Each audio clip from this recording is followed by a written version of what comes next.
அஸ்ஸலாமு அலைக்கும் வரஹ்மத்துல்லாஹி வபரகாத்துஹு. இதுதான் பள்ளிவாசல். ஸோ பள்ளிவாசல் காம்பவுண்ட். இது வந்து பள்ளிவாசலோட கேட். இன்ஷா அல்லாஹ் we are entering the mosque.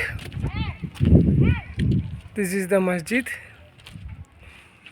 இங்கே வந்து பெருநாள் தொழுகை இந்த மாதிரி தொழுகைலாம் இங்கே நடக்கும். ஸோ இதுதான் முன்னால் வந்து மஸ்ஜிதாக இருந்துச்சு.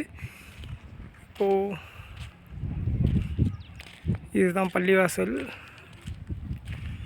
ஸோ இன்ஷா அல்லாஹ் நம்ம பள்ளிவாசலுக்குள்ளே போகிறோம்.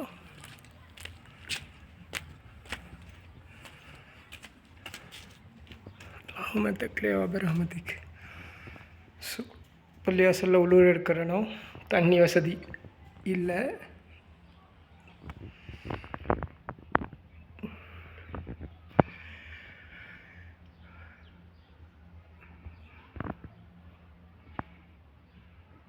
பள்ளிவாசலோட அறிவிப்பு பலகை.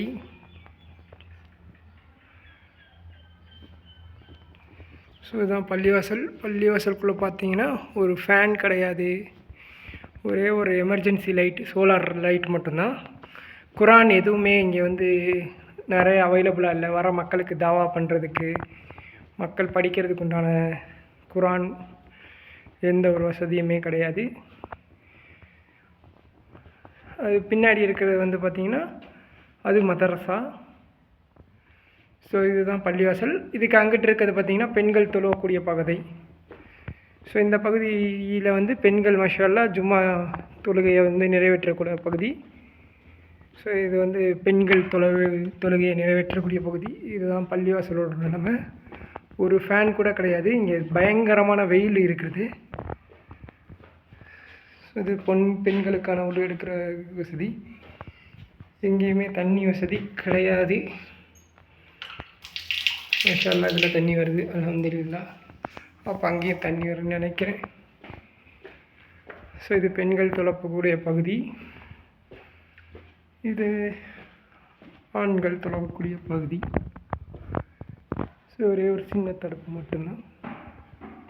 ஸோ இந்த பள்ளிக்கு இன்ஷா அல்லாஹ் முடிஞ்சளவு பார்க்கக்கூடிய மக்கள் இதை அதிகமாக பகிருங்க. ஜிம்பாப்வேயில் இருக்கக்கூடிய தமிழ் சொந்தங்கள் யாராக இருந்தாலும் இந்த பள்ளிக்கு இன்ஷா அல்லாஹ் முடிஞ்சளவு ஒரு மைக்ரோஃபோனோ, பாங் சொல்கிறது, அதான் சொல்கிறதுக்கு உண்டான மைக்ரோஃபோன் அண்ட் பயான் பண்ணக்கூடிய சாதனங்கள் ஏதாவது வாங்கி தர விரும்புவார்கள் இன்ஷா அல்லாஹ். இந்த ஜிம்பாப்வேயில் நான் இவங்களோட நம்பரும் இன்ஷா அல்லாஹ் தரேன். ஸோ உங்களை காண்டாக்ட் பண்ணி பேசுங்க. அஸ்ஸலாமு அலைக்கும் வரஹ்மத்துல்லாஹி. இதுதான் பள்ளிவாசல்.